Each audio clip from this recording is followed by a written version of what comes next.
Is puppy training as hard as it sounds like it is? Well, that all depends on how you set things up, and that's exactly what we're talking about today. Welcome back to the McCann Dogs podcast. You're out of the way. It's hard to wear it down right now because the pup just wants to eat it. Right, yes, I witnessed that yesterday. Yeah. I witnessed him take a big bite of hair. He loves it. This red flash goes in his face, and he just grabs on with all his might. And of course, we're working on out right now. We're working on teaching out right now. And he's coming along really nicely, but I haven't done it with my hair yet because, of course, I want to make sure that he doesn't get rewarded for grabbing onto my hair. So now I'm just working through that. I remember a long time ago, I was teaching a grade 1 class, and it was in the other hall. So it was before we had the addition. And I remember a student bending over to place her dog into a sit the first lesson, and the dog grabbed a mouthful of her hair. And I remember, like, it wouldn't let go. And I remember there was, it actually stopped the class for a moment. No. Oh, that's extreme. Because it was an extreme grab. It wasn't just, like, the lady, I think, was like, help. And the dog had I can't remember what, might have been a Vizsla. Oh. Had a good grip of her hair. Hair is fun. Yeah, and I remember stopping teaching, and, the associates running over and, going, wow, that's the first. Yeah, the dog had such a good grip, we had to stop class. Oh, when you're dealing with animals, you just never know what's going to come up, yeah. which is why it's good to have a well-rounded variety of skills, right? So that you can deal with whatever situation comes up, whether it's grabbing your hair or whether it's being out and about and seeing a new critter. Right, It's funny because we do online training. So we have students in countries from, I can't even remember what the count is. Is it 76 or it's somewhere close to 80. Yeah, it's getting up there. Somewhere close to 80. So some of our videos that we analyze for our students in the online training programs, sometimes it's watching the dogs deal with the fact that there's kangaroos jumping through neighborhoods in Australia, which still blows my mind. It does still blows my mind. Katrina, if you're listening, I'll tell you, I love every single one of those videos that come out with Archie. He's one of our members only students. And every single video that she puts out where there's Archie contending with a kangaroo in a neighbor, in a regular suburban neighborhood. Exactly. It's like our neighborhood where you might pan and catch a squirrel running. Right, where she pans with her phone from Archie, who's doing a great job, of course, learning to ignore these distractions, upwards, and you just see this giant kangaroo just hopping on the other side. I guess it would be like the odd time we have deer in our neighborhood. Yeah. The odd, but that's rare. I think it happens very often for her, though. She posts videos quite a bit. Right. So, the deer or the moose showing up at our place would be rare still. And these are just like squirrels. Right. When I lived out in Nova Scotia, there was a lot more deer. I thought you were going to say kangaroos. Kangaroos. No, I saw there was tons of deer, and even in town I'd see deer, and they'd be eating people's flowers in their gardens and that. So I guess it depends what province you're in. Yeah. Yes. Oh, I'm sure it does. What's funny is that when I was in town, and I used to hike at a place that was quite wide open field space and very, very heavy with wildlife, et cetera, sort of off the beaten path. I used to hike there, and I used to see deer quite often. Right. And now that I am on my own property, and most of my hikes happen on my own property, I see the evidence of deer, and I have yet to see a deer. Oh, I've been there for 9 months, I think now, and I have yet to actually see a deer. Whereas it used to be a regular occurrence for me there. So it must just be the difference of what they get used to. Yes, I'm sure that they hear me or see me coming from a mile away, and they're just out of there. So I just thought of a way maybe we can combat the ticks. Oh, yes. I wonder if we can give them some kind of growth hormone so they grow quite large, so we see them. Imagine if ticks were the size of a raccoon. I don't know if they'd be creepier or not. That's big. If that thing coming at me with its mouth parts, I don't know. That's scary. But they'd never get latched on because you would see it. Oh, but what if they could overpower me? I don't know. I don't know if I like this. You know what? I think this is a premise for a movie. We should direct a movie, write and direct a movie, and star in it. This is the new horror movie. Yeah, we have growth hormones we give to the ticks, but it goes awry. Yes. And they take over the world. And ticks become the size of elephants. Oh my gosh. Oh gosh. That would be a horror movie. Oh, that would be an awful horror movie. Yes. But I think part of the actual horror with ticks is the fact that you don't necessarily know if they're there or not. So you might be onto something, but I still don't know that I could handle the idea of a tick that was as big as a raccoon or any other size that is possibly going to overpower me or take on my dog. Right. Like you think about like little dogs being grabbed by birds of prey, right. etc. Yes. You know, that could happen to my full-grown toller with a life-size like, oh, tick. he's got a tick. Oh, it's the size of a raccoon hanging off him. Oh my God. Oh, that's terrible. Yes. Yeah. No, I think I'm out, but I think it would make a good horror movie. Okay. Yep. Any horror movie people out there? It's definitely a good B movie. It's a good, yes. We'll definitely come and watch it. One of those ones that you see and you think like, how did this actually get made into a movie? But they have like these cult followings. Right. Yes. From people. Yes. It would be all the dog people in Southern Ontario would be very interested in going to see it. Popcorn flying everywhere in the movie theater as soon as the tick appears. Oh my gosh. Yes. Oh, this is terrible. This is not a good movie idea. I don't think it's too scary. It is too scary. Too scary. Yes. All right. Let's talk a little bit about dog training.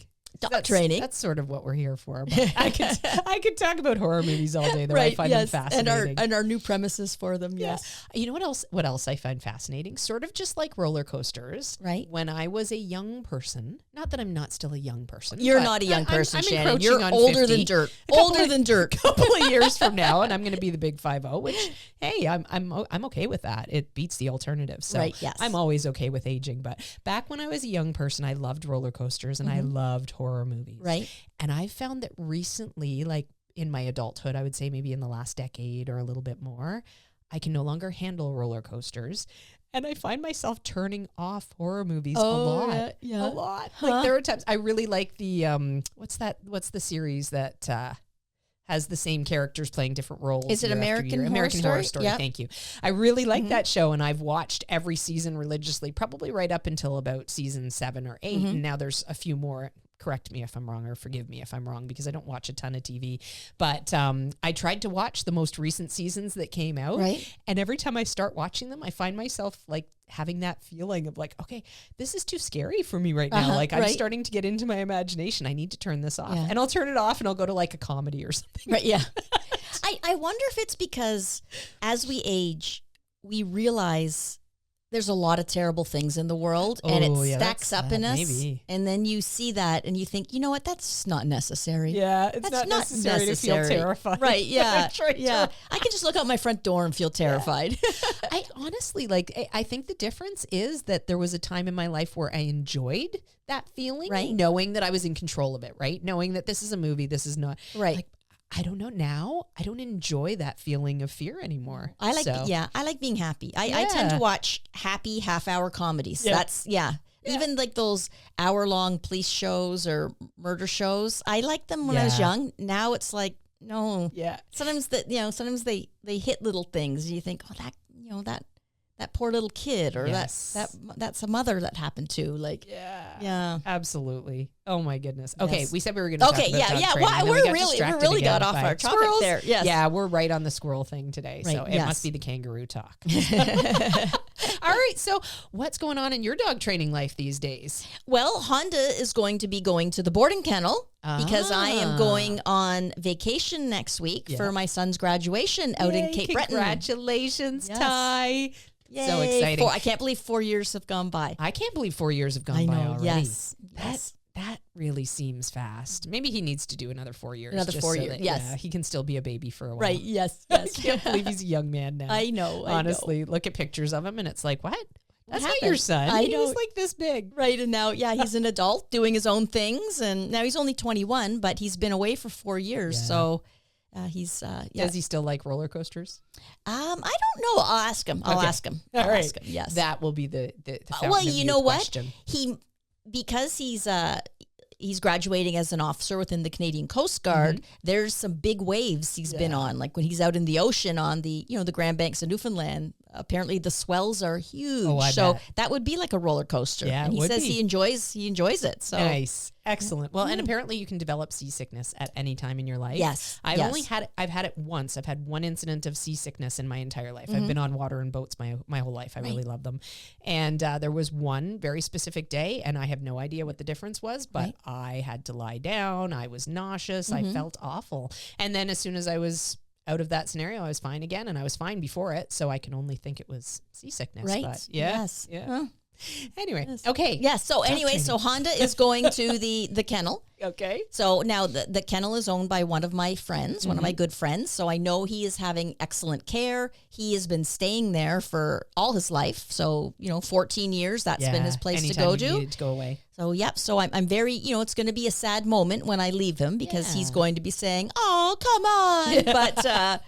But, I know he's in good hands, and once he's there and, he's going to enjoy himself. Excellent. He likes it there. He does like it there. Yes. Perfect. Yes. Perfect.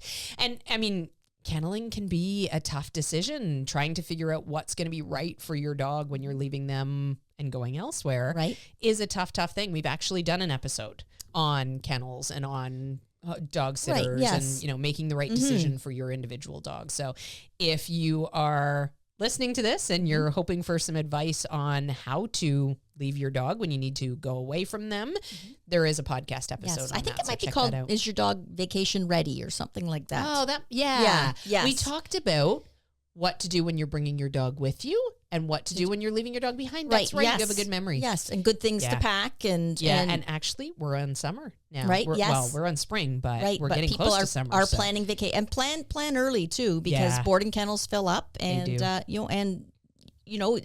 good care costs money too. Yes, it so does. it's not something you want to cheap out on. No, definitely. It'll be a good place to spend money. That's a great podcast episode. I'm glad you mentioned that because remember. So Honda will have some time alone and then you'll be back and life will resume as always. I call it camp. I say, are you going to camp, Honda? He doesn't hear me, but I'm sure if he did, he'd be horrified. No, I'm not going. No, don't make me go. Oh my gosh. But once he's there, he's like, oh, okay. All that talk. Place. Yeah. It's all for us. Are you going to camp trying to make it fun and exciting? It's all for us. It's all to make us feel better. We have those underlying guilt issues as humans, of course. Right, yeah. I remember when Ty was a little boy, I'd say, yep, Honda's, and the dogs are going to camp and I wonder what crafts they'll do. And of course, Ty being a little boy, oh, well, I wonder if, would mention different crafts and all that they might do at camp. So cute. Aww, what a clever little man. How about you? What's happening with you? Yeah, so the puppy's growing. I can't even believe how fast it's weird how they grow. Growing. I keep I've had him for a week and a half now, right? What's today? Thursday? We're recording on a Thursday. Right, yeah. I've had him for a week and a half now. Yesterday would have been the half week mark, and so 10, 11 days. And it already feels like he's been there forever. And I feel can't like you've had him forever too. Him. Yeah. It's amazing how quickly that happens, eh? That meant to be feeling is so right with him. Right. I waited a long time for a puppy to come home. I'm sure that I've told before, but I was on a wait list for a puppy for 2 years from a specific breeding, and the female just continued to not come into season. And it was just a wait and a wait and a wait. And then, when I finally put my eggs in a different basket, this is where I ended up, which is fabulous. And fate, right? Related to all 4 of my other tollers. So I think I've said that before, but that just speaks to my heartstrings so much. Yes. And he's fit right in. You've had good planning to help him fit in, and you were prepared for him. Yes. Yeah. I can't imagine getting a puppy unprepared. No. And bringing it home and not realizing the changes in life they cause. Yeah, absolutely. And it is huge changes, but we've found a new routine very quickly. And this new routine is working swimmingly for both of us. And the routine is not just about him. It is mostly about him, of course, because he's the one that has the needs that need to be met right now. So I have to make sure that the routine meets those needs. But it's also about my routine. And a lot of the times I think people think that they need to fit into the puppy's routine. Right, yes. And then right away it makes life chaotic, right? It makes this thing so hard because everything becomes about the puppy. Right. And while that's an inevitability on some level, we also need to make sure we keep some normalcy in our life. Right, yes. So we talked a bit about Levon on the podcast before already and some of the things that I did right off the bat. But, right off the bat, he was alone for short periods of time. Right. That needed to happen. Yes. I needed to run errands after being away for a weekend. I needed to help Ned settle into this new life as well. Every morning I'm up early. I'm a morning person. I like being up early. And Ned and I hit the trails on my property. We go and explore. We spend, a good hour. I have a coffee. We spend a good hour wandering around and sniffing and exploring things and eating things and, not me, but no. So, and Ned is 7, Ned's well-established, great obedience. Yeah. I'm so grateful for that obedience. I'll come back to that in a minute, but I'll tell you, there's so many things that I've been like, oh my gosh, gosh, I can't even believe I just forgot that or did that or whatever. Right, and right. Ned just fills in those holes with great decisions, great choices. But yeah, so we will hit the trails every morning. I needed to keep doing that. Right, exactly. You know? Yes. Yeah. The puppy's not ready to come on those trail walks with us, not by a long shot. Right. And you're not ready just to sit and watch them all morning. Exactly. Right. Exactly. Absolutely. So like right away we got back into some of our normalcy. Right, yes. You know, there was changes to make sure that I can meet the puppy's needs, but hey, you know what, buddy? You're in that crate. I know you're safe. I need to run to the post office. Right. You're in that crate. I know you're safe. I need to go and take Ned for a walk. So we hit the ground running for sure. Yes. But I also made sure that I exposed him right away to things that were going to be normal for him. Because unfortunately, a lot of the times what we do is we cling so much because we worry so much, right? Yes. Oh, I need to do everything possible for this puppy, which isn't untrue. We want to. But at the same time, the puppy needs to learn to be confidently independent. Yes. And that is such an important thing. Mm-hmm. You know, even if you're retired and you know that 99% of your days, I mean, this is fairly close to my own life, I'll tell you. I'm not retired, but my dogs get to come with me everywhere. Right. So I go to work, they come with me. I go home, they come with me. I go to my sister's place, they come with me, you know, like to go and stay overnight. I go wherever I go, you know, if it's not too hot, if the temperatures haven't gotten too hot yet, I have very secure crates in the car. They'll come with me running errands if the temperatures allow that safety. You know, they're part of every part of my life. Right. But they can be left. Yes. I mean, you went to the concert a few weeks ago. Yep. Yeah. Before Levon came home. Yeah. And Ned had to stay home. Yes. Yeah, absolutely. I mean, there are things that I'll go out for dinner with friends every once in a while. You know? Occasionally, not super often. That's another thing that comes with aging. You know, socializing isn't necessarily as important anymore. Going to parties, all that stuff. Yes. But yeah, there are times when I need to go out. He needs to be comfortable with that. Right. If I needed to leave him at a boarding kennel, he needs to be comfortable being alone. He needs to know that the world doesn't end because I'm not there anymore. Right, and a lot of the times people wait too long to get to that point. They do, yes. And the pups get used to that new routine very quickly. And if you take, a lot of the times people will ask us, you know, how do I transition to going back to work? I took this week off work to welcome the puppy home. How do I make sure that I transitioned going back to work without it causing undue stress for the pup? And it's like, make your routine look like what it's going to look like. Right. You know, you're home. So you have the advantage of being able to take your puppy out and spend the whole day with them, but is that what's right for the pup? Right. You know, on so many levels, it's not. Right. On so many levels, being confined is better for the pup. It forces them to rest. It forces them to rest and not get into those overstimulation modes. It makes sure that they're safe. Right. It ensures that they're not running amok and tearing the electrical cords out of the walls, etc. Right. So it's important that they get used to being confined. They come out, they play, they train, they interact. We do our thing, we meet their needs, and then they go back away for a rest again. Right. With Levon rather, I'm at the point where he's growing so fast. He's going to outgrow his puppy crate already. Right. Yep. And I've moved an intermediate very kennel into my office space where as soon as he's ready, he's going to go in there. And I've tried the last 2 days to see if that's going to be a good place for him to rest for the day. And each time in these last 2 days, he doesn't settle in there. Right. You know, it's too big of a space. Right. Yeah. And he's busy bouncing around and playing and throwing his little chew bone and doing this, that, and the other in there. And I'm trying to help him relax. Right. So that is not working, right? That's not a good space for him because it's too big. He's got too many options. So inevitably both days, yesterday and today, he spent about 5 minutes in there. And then I said, okay, you know what? This isn't working. It's not going to work. And I just put him back in the puppy crate. It's still big enough for him. But yeah, his fur's not all sticking out the edges yet. We're getting close. Oh my God. What is that in there? It looks like a bunch of fuzz. Yeah, pop. And you were telling me this morning about another really good win you've had with Levon. Yes. Levon. Yeah. I shouldn't have called him Lemon because now I keep wanting to rhyme it with lemon, but yes. And he shall be Levon. And he shall Levon be the lemon. That's what, yes. Yeah. Levon the lemon. Oh my gosh. It doesn't rhyme like it did when I called him that. Yes. No. Yeah. Oh yeah. Tell us Tell us what your I other was win. really excited about this, actually. And when Swanee came in, I was like, oh, he's finally choosing me. He's finally choosing me. So he's been home 10 days now, and we've spent a ton of time already on all of the basics, teaching him learning systems. He started some shaping work. He started some luring work. He can follow food very efficiently at this point.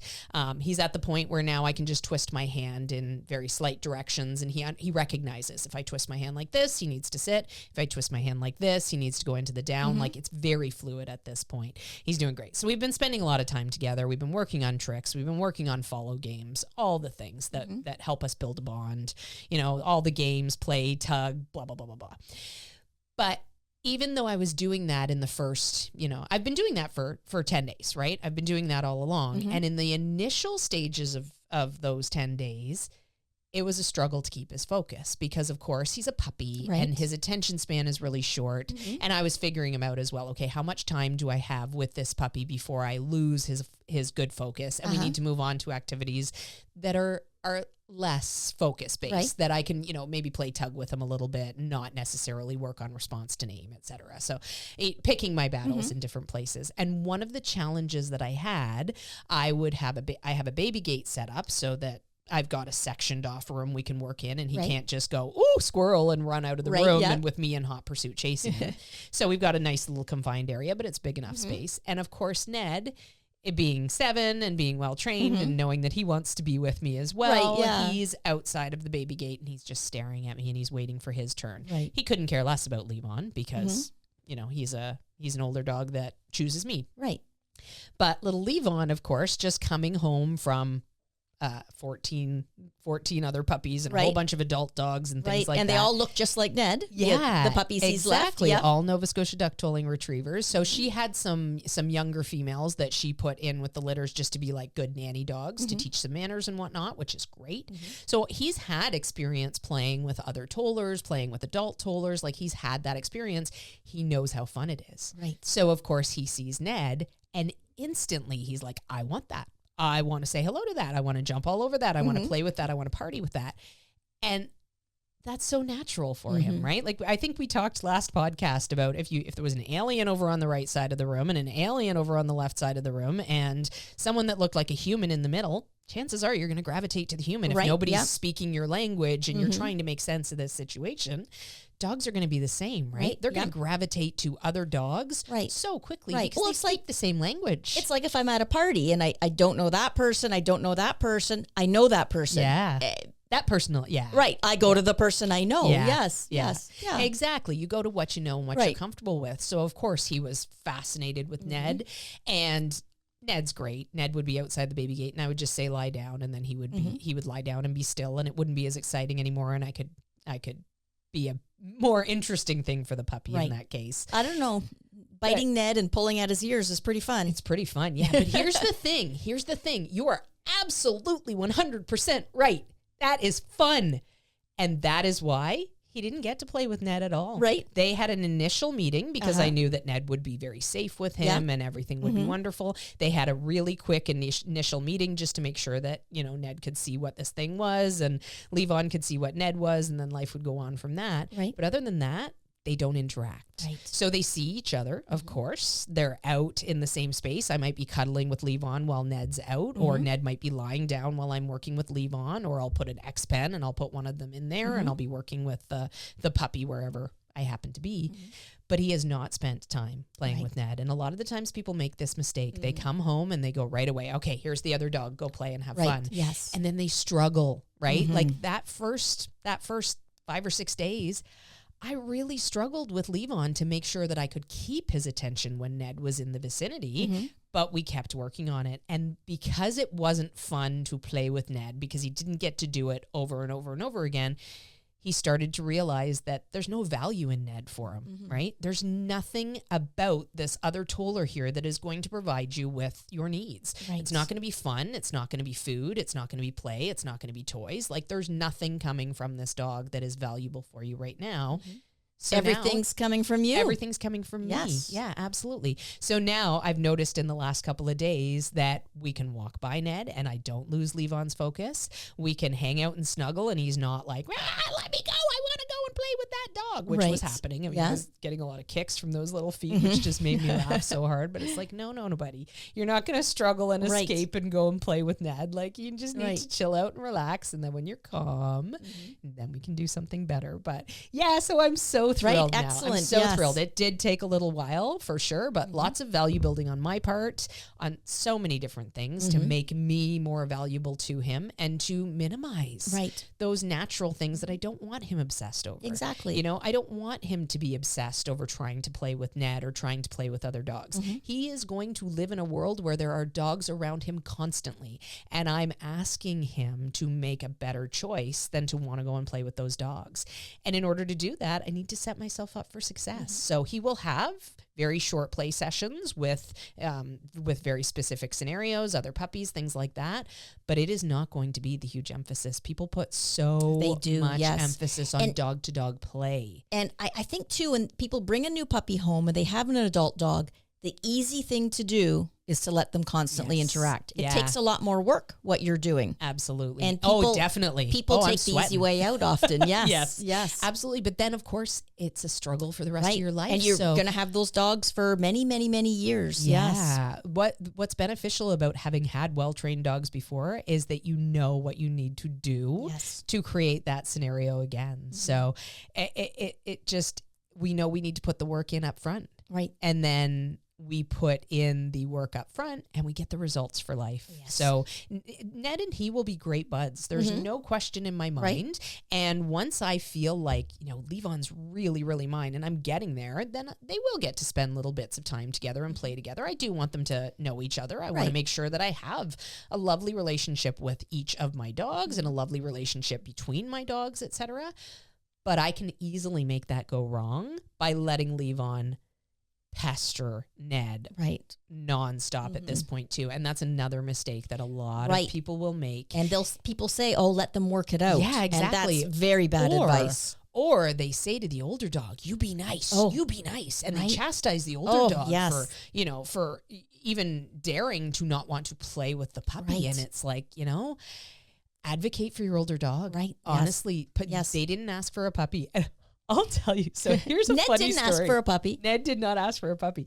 Here's a funny story that illustrates that puppy teeth are no joke. No joke at all. So I had just finished cutting some grass. I have a lot of grass to cut. I had just finished cutting some grass and I was hot and I went in, I grabbed the pup out of his crate and went out and let him have a pee. I grabbed a drink for myself. And then I thought, you know what? I'm just going to sit here on the porch and snuggle with this pup and drink my drink because I need to rehydrate. So I'm drinking my can of, it was a can of sparkling water. So I'm drinking my can of sparkling water. And of course, Levon is like, you know, playing with the bottom of the can as we're laying there snuggling or as we're sitting there snuggling. And he started licking at the bottom of the can and he started chewing it a bit. And I wasn't concerned about it at all. So I finished it off. And then as he was still working away at the like playing with the can a little bit, I was just holding it and I thought, oh, surely he's not going to be able to get his whole mouth around this can. So now he's in the middle of the can. I thought, surely he's not going to be able to get his mouth around this can. So I'll just keep letting him bite at it, whatever. Who's Shirley? Shirley, I know. Shirley showed up. She delivered muffins and another can of bublé. So I couldn't resist. I know. I do that to Kip all the time. Yeah. He says Shirley, and I'm like, don't call me Shirley. Airplane. So anyways, he's licking at and chewing at the can, and then all of a sudden it crunched. And I thought, oh my gosh, he got his whole mouth around that thing. And then just out of morbid curiosity, this is a 10-week-old puppy. He turned 10 weeks old yesterday. So just out of morbid curiosity, I was like, oh, well, he can squish the can. That's incredible. I'll just see what he does here. And all of a sudden, his teeth went right through it. Wow, that's sharp.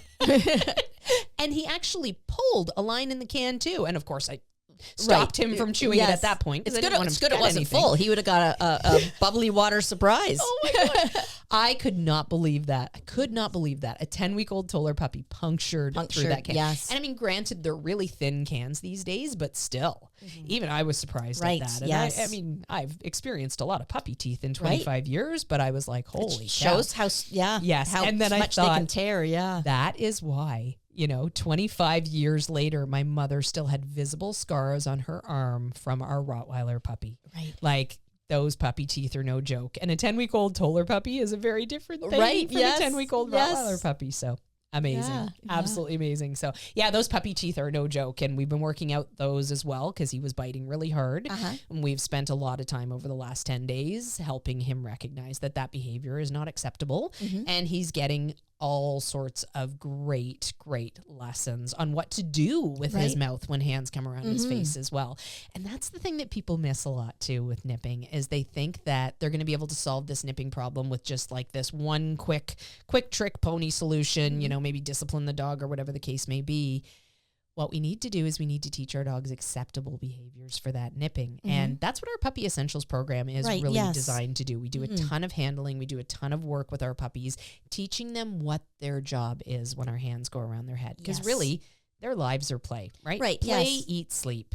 And if there's something moving around their head, chances are they're going to want to play with it. And play is nipping for a puppy. So we need to teach them, you know what, when I reach in and take your collar, if you're calm, you get a cookie. And then we don't get that open mouth behavior anymore. Like, yes, there is definitely room for discipline with a puppy, but we want to teach them instead of just going right to discipline. Don't go for the quick fix. You know, don't look for that quick fix solution. Look for ways to teach your puppy how to be appropriate. And things like handling, right? We spend a lot of time teaching our dogs to be accepting of us handling their different body parts. That's another great way of helping your dog recognize what they should do when hands are coming around their head. So it's not just. One question we get from our students quite a bit is when the puppy's laying on his back, or the puppy will drop to his back and start to do a lot of mouthing and biting. And people don't. That's tactical. Yes, people don't understand what that is. Has he tried anything like that? Oh gosh, yeah, absolutely. So I mean, watching him in his litter, I mentioned before that I got to watch 6 weeks of these puppies from 2 weeks until 8 weeks. I got to stare at them nonstop on a webcam, which was brilliant. I loved it. And left all the work for Robbie and I. Yeah, there you go. There you go. Christine, you get that question because I'm looking at him. All right. Sorry, what? Yeah. What? No, I can't hear you right now. I'm just fooling. No, Shannon's very diligent at work. So watching him on that webcam and watching him play different roles, right? Sometimes he was the puppy on top doing all the beating. And sometimes he was the puppy underneath being beaten by the other puppies. Right, you know? This is tactical on their part. Sometimes they roll over on their back to say, no, I don't want any trouble. Sometimes they roll over on their back to be a little bit submissive. And sometimes they roll over on their back to say, I get better leverage from down here. Yes. Now you're going to really die. Right. Yes. And it also, a lot of times as humans, we don't know what to do. So we stop and the puppy goes, just flop down on the ground and the humans stop. Yeah, it works. Or the human tries really hard to lift them by grabbing their body. And of course the puppy's just Gumby. They become Gumby at that point. They're like, you can't get me. All I've done with him at that point, when he's done that tactic, all I do is I just take his collar and I lift him up into a sit. And sometimes he tries that, like he's tried that floppy dog Gumby thing where I'm lifting him and he's like, no, I'm not going to put my legs under me because then you can't get me. No, you know what, buddy? I just gently continue to lift him. And then once he realizes that the tactic isn't working and it's not rewarding, he goes, oh, okay. And he leaves it. Like, we think it's going to be this huge dramatic event when we tell our dogs no for something and they just go, okay, got it. Yep. No problem. Yep. You know, I mean, depending on how you work it as well. Like after lifting him into the sit, I don't continue to berate him. I don't berate him at any point. I just lift him into the sit and then go, oh, you're so cute, buddy. Nice try, buddy. Nice try. I usually say things like that. So my voice reflects that, you know, I'm calm. I'm not upset in any way. And then from there, I'm going to go right into something that he can get back on the positive track, right? Give him something he can do. Yeah. Our big thing that we've started to build is hand taps. So if I put my hand out, he'll hit it with his nose and then he gets a cookie. And this is a thing that we do with all our dogs. It's a great way of getting their attention, of moving them. It's a great way of helping to direct them somewhere other than where they are. And of course, it's also a really great go-to quick reward for the dog. So right after that thing where he's like, okay, well, what now? If I were to sit there and be angry with him, of course discipline is going to get to be a really scary thing. Of course there's going to be fallout from that. But if I do that and then he goes, oh, okay, life goes on, and then positive things happen and I just avoid the thing that was unpleasant and I gravitate to the things that are pleasant, then life starts to shape up for him, right? And it aligns with what I want. So Yeah, he's had a bunch of really good wins, and I think that the one that really speaks to me the most at this point is that he's choosing me over Ned. Yes. He's now ignoring Ned and like, okay, what are we doing? Right. Kip had been away for the weekend and didn't get back until last night, which was Wednesday night, so he hadn't seen him in a few days, and a lot has changed. Right, a lot has changed in those few days because where last week. He would have eagerly been Kip's best buddy too. Right. Kip got home and Kip did some playing with him. I took some great shots of him rolling around on the ground with Levon, and they had a great little reunion where they loved each other up again. But then as soon as I was in the area, as soon as I came in and like sat down, Levon left Kip and came over to me and was like, what are we doing? Right. What are we doing? Because I have built the value with him, right? So the same way he's choosing me over Ned, he chose me over Kip as well. And he'll love Kip to pieces, but it'll be a very different relationship than what he has with me. He has a good working relationship with me, and same as Ned. Yeah, right? Like Ned loves Kip, but he'll choose me in a heartbeat. If I get up and leave the area, he leaves Kip to follow me. It doesn't matter what's going on. Even if Kip had food, I think that would be the case. So check out mccandogs.store. We are fully stocked with all of the training equipment that we know works best for our own dogs, and we want to make sure that you are able to access that equipment as well. mccandogs.store will have all of the toys and all of the training equipment to meet your needs as you journey through with your new puppy. How about walking on a leash? Because puppies love to pull. Yeah. So what if he starts to pull? What's like how are you handling that pulling? Yeah, for sure. So we actually we had a few early moments where he would sort of like panic when he realized he was at the end of any sort of a line or a leash. Because it's so new to a dog being on a leash. Yes. And basically what I would do is just I would just hold my ground. So when a lot of times people panic, right? When the puppy realizes they're on a leash or they're at the end of the leash and they go, oh my gosh, what's going on? I'm restrained. And they start having this little bounce around and panic fit. Right. They're like a fish on the end of a fishing line. Exactly. Yes. A lot of the times people go, oh, and they move in towards the puppy, or they panic that they're going to hurt the puppy somehow. Right. And then they actually end up shooting themselves in the foot because the puppy learns that if they struggle and fight, they win in that scenario. So in those scenarios with him, I definitely tried to help him, but help him realize that he's not at the end. It's not the end of the world because the leash is tight. But at the same time, I waited until he figured it out on his own. This pulling and fighting against the leash isn't working. As soon as he stopped that and put a little bit of slack into the leash, I encouraged him the rest of the way. I told him he was wonderful. I told him how smart he was, etc. And he realized very quickly that hitting that the end of that leash was not the end of the world. Right. Now, I know you were asking in a little bit of a different context. But no, that was, All right. So in the other context where you're talking about a puppy pulling on leash to get somewhere, he has not had the opportunity to do that ever. Perfect. Anytime I'm working with him, I'm so conscious that the leash is either loose completely or dragging on the ground, which means, of course, I always make sure that I'm in a safe scenario. And right now I'm taking advantage of the idea that a 10-week-old puppy is really good at following. They're really ingrained to stay close for safety, etc. So if you can be that safety point for them, you're going to set the tone for your entire training relationship. So we spend a lot of time with that leash just dragging. Right. And you have a fenced yard, so you can do that for potty training and that. Yep. Yeah, absolutely. I have about a 15-foot cord that I'm using right now. It's parachute cord, and I have a tiny little clip on it, so it's really light. It's really unintrusive, and that's what we use to walk around the property. Right. And when I'm out there walking with him as well, it's dragging on the ground, but it's within foot reach. So if something were to happen, if suddenly he decided that he saw something and he wanted to take off, I can keep him safe by just reaching out and stepping on that leash. But that's not going to happen until a couple more weeks from now. A couple of weeks from now, he'll start to recognize there's a bigger world out there, and he's going to start to go and seek out let's go check out those things. Yes. And by that point, I think I'll have a pretty good response to name. I'll have a pretty good response to, right now he's already got a dynamite response to pup, pup, pup. We had to do that. I talked on the podcast last week or the week before about how he he was playing keep away. That was his inclination, was to play keep away. So right away we needed to do some work creating value for moving towards me instead of moving away from me, just to make sure we kept our sanity. But yeah, so in any of those scenarios, what I'm doing is right now I'm working on capturing his good position at my side. So not intentionally asking him to be there. But as I'm walking and he's following, because that's the nature of a 10-week-old puppy, I might tap my leg a little bit. And then when he goes, oh, what is that? And he motors up to get to my side, I capture that moment. I say yes. And then I deliver a little tiny piece of chicken or cheese, something really valuable for him. Yes. Because what I want him to realize is that making those choices to be at my side are very valuable choices. Right. And I want, before I get to the point where I'm saying you must, I want to have value built for that position so that he says, I want to.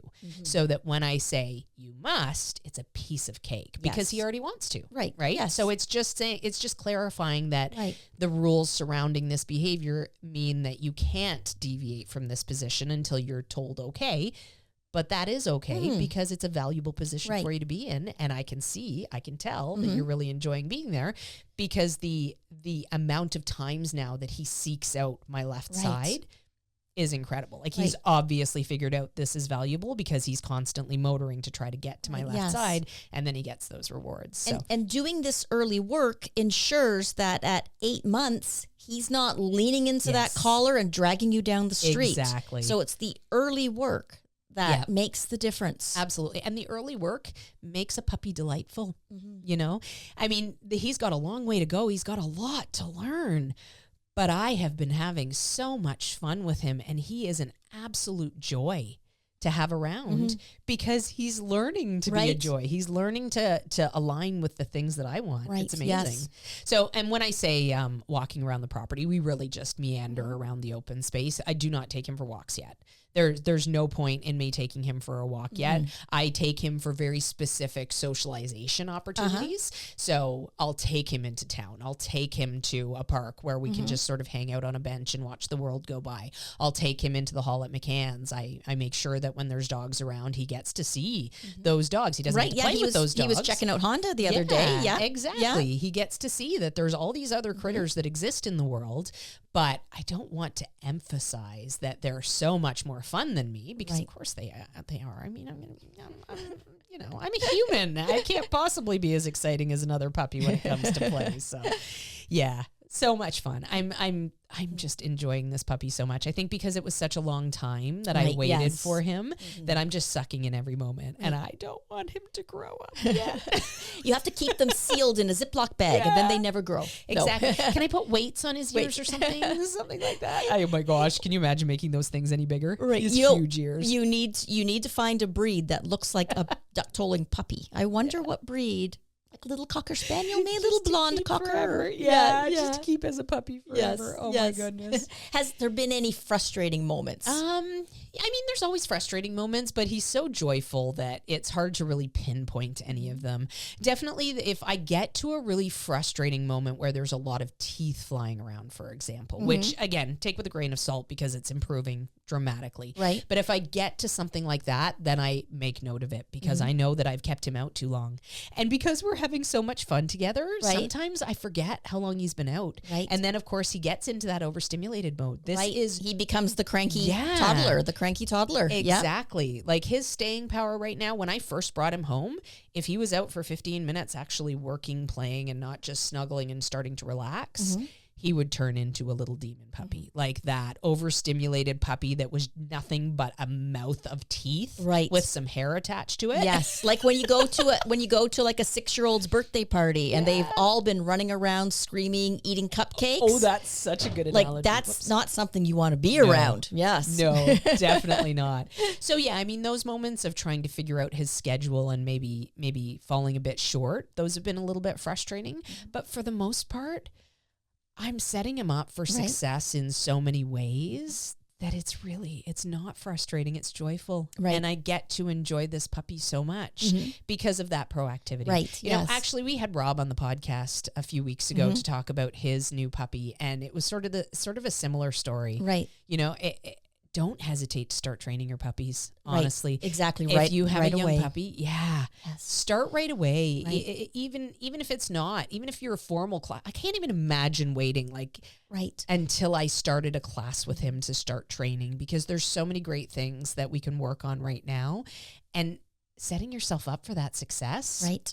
It's going to pay off for, 10 or 15 years. Right. Yes. Right. Like Ned at this point at 7, so that was part of what I was going to talk about before that I said I'd circle back to. Like, he makes amazing decisions. There's so many moments where, all of a sudden I'm like, oh, I'm going to run the puppy outside. Oh, it looks like he's going to have to have a poop. And I abandon a big hunk of chicken on the coffee table. Right, yeah. And I pick up the puppy and we run outside, and I come back and Ned's sitting beside the chicken with this like sorrowful expression and drool coming out of him. But he's made this great choice that he knows he's not allowed to take stuff off the table. Yeah. He knows he's not allowed to eat stuff that's not his. He needs to wait for permission. Like, all of the effort that I've put in, just being able to say lie down and have him lie down outside the baby gate, being able to put him on the back burner a little bit and have him be patient about that. Yes. I've been so grateful to him because of course I said, at the beginning of the podcast, Ned and I go out and we wander the property for an hour. Well, obviously that's changed a little bit.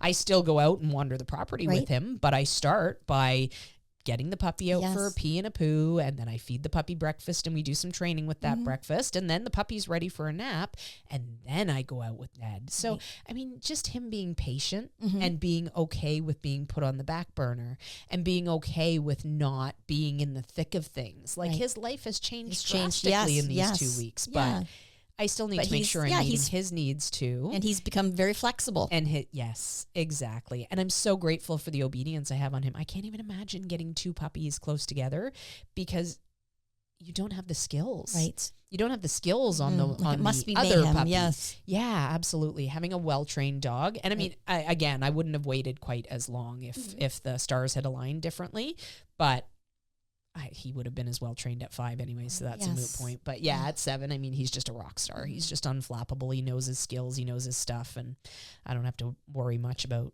much. Right, yes. Which is great.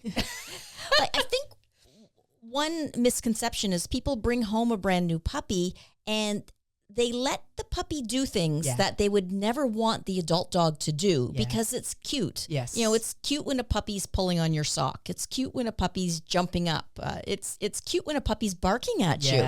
But it's not cute when they're 100 pounds and they're doing that. Yeah, absolutely. And what puppies learn first, they learn best. Yeah. So it's very unfair to say, it was fine at 8 weeks to bark at me, but now that you're 8 months, you can't. Yes. And the dog says, "What?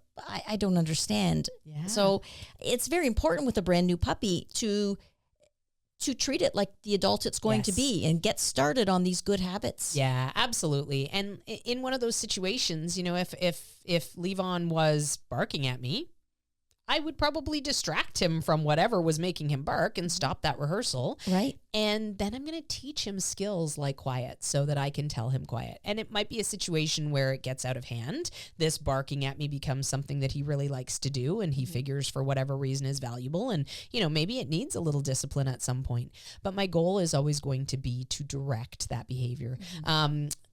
People often ask about digging. Digging, yes. There's a lot of advice out there in the dog training world that suggests that you should make them digging boxes and, teach them where to dig and how to dig. And I just think why? Why? What's the end? Dogs do not physically need to dig. No. This is not something that they absolutely have to do to meet a need. They're not groundhogs. No, exactly. So why not just break that habit? Yeah. I actually have video of little Levon when he was still with the litter, digging with all the other puppies outside in the yard, outside in the base of a tree. And it's really cute in that scenario. That's fine. There's 4 puppies stuck in a hole digging, which is really cute. Right. But I'm going to discourage that behavior if it starts to happen in my real life. Right. And I'm not going to discourage it in a mean way. I'm going to discourage it by supervising him. Yeah. Because if he doesn't know the rules, he has no business being unsupervised. And chances are, if I left him out in my safe fenced yard, unsupervised, he's still going to get up to mischief. Right. He's going to be tearing up flowers. I don't have flowers. I have ground cover stuff in my yard. Well, you have wildflowers. Yeah, there you go. He's going to be pulling up all of those. He's Right. going to be digging. He's going to be barking. He's going to, all the things that I don't want him doing. Exactly. So instead, I'm right there. The first time he starts trying to dig, I'm going to say, hey, what are you doing, pup? I'm going to distract him from that. And then when he looks up at me, I'm going to go, oh, yay, and take off and run the other way. He's going to forget all about digging. We're going to have this little play session, whatever. And then I'm just going to watch for any signs that he might start digging again. I mean, there's been a couple of times where I've heard him digging in his crate. Right. And I just turn around and I go, hey. And I give a little tap, tap, tap on the crate. What are you doing? And he looks at me and he goes, what? And I go, oh, that's better. And I go, get your chewy or, whatever. Right. It's just something distracting. Yes. It's basically just something to keep his attention from going back to the digging in that moment. And then usually he doesn't even go back to it in that moment because he's been distracted from it. And let's face it, they have such short attention Right. span. Yes, they do. Squirrel. Yeah. Like me. I have a very short attention span as well. So I guess out of all the breeds I've had, that my dog that was most inclined to dig was my Saluki. Oh, is that right? Yes, and not a breed you think to dig, but I thought, I don't know if this is the background, but I thought the breed is originally from the Middle East and it's very hot there. Yeah. Perhaps they dig into the sand for a cool bed. Yeah. But she's been my only dog that actually was a true digger. Gotcha. All my puppies, of course, tried it. And I, just like you, I'm like, you know what? No, we don't do that. Come on. I'm not going to permit that. That's... I'm just not going to let them do it. Exactly. Right? But she was the only one that very much persisted and just adored to dig. Okay. Yes. So would you have ever made her a dig box? No. No. No, I don't want to encourage it. Yeah. That's exactly the thing. And I think that a lot of the times people who want to go with a dig box don't necessarily understand how much effort it's going to take them to say, I'm creating this habit of digging for you and you need to contain it in this spot only. Right. Like that's a lot more work than just distracting them from digging and stopping the habit from starting to begin with. Like truly.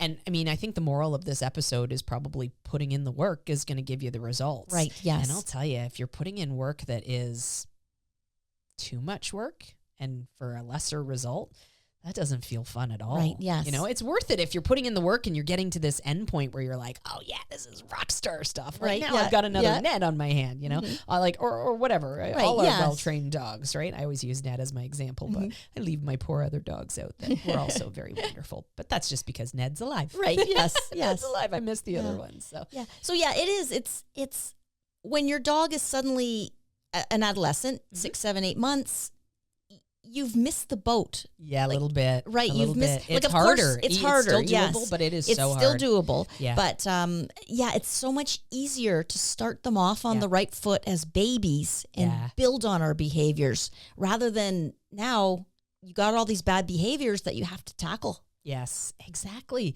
And the habits that set in. Like right now, I'm looking for any opportunity I possibly can get to reinforce behaviors that I like with this puppy. And part of that, so I've been setting up when we do our training sessions inside, I'm setting up in the living room and I'll first usually offer him a little drink of water. And then once he's finished having a drink, I take the bowl and I put it up on the coffee table.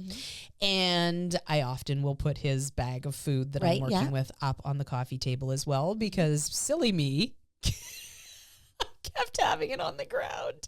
And, when you had a well-trained dog for a long time and well-trained dogs for a long time and you haven't had a puppy for a while, sometimes you forget the little nuances. Right, of life. But I kept putting the bag of kibble down on the ground and kind of forgetting that it was there because I would take a little handful out and be working with that with the puppy. And I would forget the bag of kibble was there. And then when Levon would notice it, he would run over, grab it, and give it a big shake right away. Right, and of course, inevitably, I forgot to hide it, but I also forgot to close it. So there's been more than once. There's been twice. I'll say it twice that I have had to clean up a whole lot of kibble that has been shaken out of the bag by a puppy because I have not put it away. But anyway. Yeah. That reminds me, I have to say a funny story. So my dogs too, something's on the table. It's not to touch. Yep. And I remember one time, my brother came over and he was helping, install a floor or something like that. And I'd gone to McDonald's and got us all McDonald's. Okay. And he had kind of forgotten there was a dog in the house. And so he, doing something, put his Big Mac on the floor. And Cowboy, the Saluki, walked by and went, oh, there's a Big Mac on the floor. That must be for me. And I remember because she was a very delicate eater. Yes. Like if that would have been a Labrador, I'm sure it would have been gone in one gulp. Oh yeah, Doug wouldn't have even stopped. Right? Yeah, she had just basically lifted the bun off it and had the bun in her mouth when we caught her with it. And I remember taking the bun from her mouth and going, I'd still eat that. It's fine. Yeah, and my brother going, I'm not eating that. Yeah. So I remember taking the bun off my top of my Big Mac, and there you go, Paul. And then I remember eating the bun that. Oh my gosh. Yeah, I probably, especially delicate. Right, like, yeah, it was very delicate. And she wasn't a drooly dog, and it was just in her mouth for maybe 3 or 4 seconds. I think she was going to go and lay down and eat this bun. Oh my gosh. And as only a prim and proper Saluki could. Of course. Yes. And then I'll come back for the meat later. Right. Don't worry. Yeah. Don't worry. And it was, she's standing there with this bun, and it's like, it's fine, Paul. You could still eat it. There's not even a tooth mark in it. He's like, Saluki. She didn't rip it apart yet. Oh my gosh. Oh, that's funny. Yeah. So, I mean, you're allowed. It's on the floor. It's on the floor. Fair game. Yeah. It's like, who left this hamburger for me? Yeah. So in those scenarios that I was just talking about, I will put the water bowl and the food up on the table. And initially when I did that, he went over the table and did that like hop up on his back, on his back feet. And just instinctually, I just took a hold of his house line because, of course, he is always dragging his house line. There is never a question in my mind that house line is gold. Right. It's gold. So instinctually, I just took his house line and I said off and I gave him a tiny little pop. And he was like, what? Yeah. And he jumped back up again because he was like, I want more water. So he jumped back up again and I did the same thing, just off, little pop. And then he went, that didn't work. And he sat and I immediately grabbed the bowl and I put it down on the ground. And I said, okay, now you can have it. Right. So every time he goes over to the table now, we maybe did one more repetition of that when I put the food up there. But every time he goes over to the table now, instead of jumping up, he sits and he stares at the bowl. Yes. And of course, I reward it lavishly. So, you're so smart, little buddy. I take that bowl, I put it down on the ground for him. Or if it's the kibble, he gets a couple of the kibbles for being off the table. You know, dogs are so innocent in this exploration. And they want to do right. Dogs want to be right. Absolutely. They're not plotting against us. Yeah. If you incentivize them doing the right thing, they will do the right thing 100%. Yes. 100%. You know, what we do is we incentivize doing the wrong thing. You know, a lot of the times we let that scenario continue to happen, right? The puppy keeps jumping up on the counter. Right. We are on the table. We might think it's cute, or we might not think it's cute, but we might not know how to stop it, or we might be worried about stopping it, or we might we're not paying attention. Yeah. You know, we're off cooking dinner and we've left our 10-year-old child. And, you know, 10-year-olds are wonderful, but they're not at that level of dog training. Exactly. Exactly. And, you know, sometimes we teach our dogs bad habits without intending to. And I adore Kip. And he's an old farm guy. Like, he's very good naturally with the dogs, but in terms of the expectations I have for obedience and level of obedience in the house, we have different areas of thinking, or we have different planes of thinking. And it's not that he's coachable. He's absolutely coachable. But it surprises me sometimes the things that I have to say, well, why are you doing that? Right. Yeah. You know, and one of them was last week when he first came home, after the first weekend that I picked up the puppy and I came home and I had set up the baby gate and whatnot. And we were working in the living room at one point and Kip came in and he was like, oh my gosh, look, he's so cute. And of course the pup went to see him because the pup is a very social little pup. Right. And as Kip was reaching over the baby gate to say hello to him, the pup, of course, is bouncing to try to get up to him. Yeah. And Kip's saying, no. Like, why are you jumping? Don't jump so high. Don't jump so high. And I said, but why are you saying hello to him like that and expecting that he's not going to jump up on the baby gate? Like, come over the baby gate and then say hello to him properly. You know, in this scenario, he doesn't know whether to jump or whether not to jump. He has no understanding of what this baby gate is. He just knows it's a barrier. Right. And you're getting him excited and wanting to say hello to him. So, of course, he's going to jump. Right. Like, instead of creating a problem and then trying to fix it later, think about the things that are happening in that scenario. What's the pup being rewarded for? What am I teaching the pup? And what should I be doing instead? Right. So, like, in those scenarios, instead of the pup practicing, learning that jumping up from the baby gate gets some sort of attention, we don't give him that opportunity to learn. Right. And then by the time he's old enough, you can reach over and touch him on the baby gate and he hasn't learned to jump and he doesn't need to jump. And like, that's a different scenario at that point, right? Yes. So always be conscious yes. of what you're rewarding and look for those good moments. Right. You know, once he does get to the point, right now he's still not anywhere near my kitchen because I talked about my open back stairs. Right, yeah. And those are scary for me right now because he's so little and I feel like he would still fit through them and then just fall. So I don't want, because they're stacked, of course, basement stairs on top of upstairs stairs. So he hasn't been in my kitchen at all yet.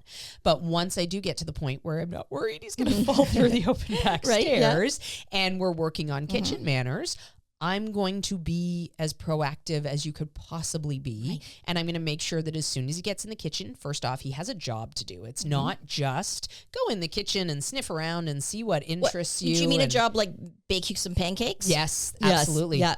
Pancakes, I guess you don't bake pancakes. I guess you don't really bake pancakes. I bet baked pancakes would be delicious. I bet they would be delicious. I'm coming over for breakfast, and I expect him to be baking me some pancakes. Nice. I'll get right on that. That's going to take some training. I don't know how I'm going to get him to flip them, but maybe you don't have to flip baked pancakes. Maybe that's the benefit. That's the benefit for a dog. They can open the oven and pop them in. Look at that. No flipping. I love it. Actually, halfway through, you have to go in and flip them. Oh, yeah. Well, that's going to take some work. So you can help. We have lots of MMO students that have taught their dogs how to take things out of the cupboard, like open the cupboard, grab a bowl, close the cupboard door, etc. It's so fun. Yeah. The oven's a different thing though, because how do you teach them to put on the little oven mitts? We're gonna have to work on this. Yes, it's gonna take some training planning. Right. Yes. But yeah, once I get to the kitchen, like as soon as he gets in the kitchen, I'm going to be telling him what to do. And this is another thing that makes all the difference. I don't just let him in the room and let him decide what he wants to do. Every time he's out of his crate, there is a purpose to what we're doing. And yes, it's work right now, but it's going to pay off in droves. This is what gets a dog trained, is making sure that you direct their behavior. Right. So we're almost like little micromanagers at the beginning. Yeah. And that's what makes the puppy good. Yes, absolutely. And then because he's learning now to do things like run up to the table and sit instead of run up to the table and jump up on that table, he's learning to have those manners that he offers. And if I make that the habit, that's what he's going to offer instead of jumping on the table, instead of trying to take food off the table. You know, these early lessons that this is what's valuable. If you sit by the table instead of jumping on the table, you get a cookie. If you jump on the table, you get nothing. Like, it doesn't work anyways because I'm right there and I'm ready to stop you. But here's value over here. Why would he choose to jump on the table? Right? If he never gets a reward for jumping on the table, he's not going to choose that. That behavior is going to fade out. And the behavior that's going to stay is him, 7 years down the road, sitting at the table with the drooly face and the sad face like Ned was, going, there's a piece of chicken here that nobody's eating. I want to eat it. Yes. Oh my goodness. Yes. Alrighty. Well, I think we've covered a lot of really good things in this episode, and I love talking about the pup. So. Right. Yeah. Oh, and it's such fresh, good information because it's happening right now. Yes. Absolutely. It's so much fun. So thank you all for joining us on that note. I'm Instructor Shannon. I'm Instructor Swanee. Happy training. The McCann Dogs Podcast is brought to you by McCann Professional Dog Trainers. We help dog owners to have a well-behaved, four-legged family member. Please give us a call at 905-659-1888 or visit us at mccanndogs.com. Happy training!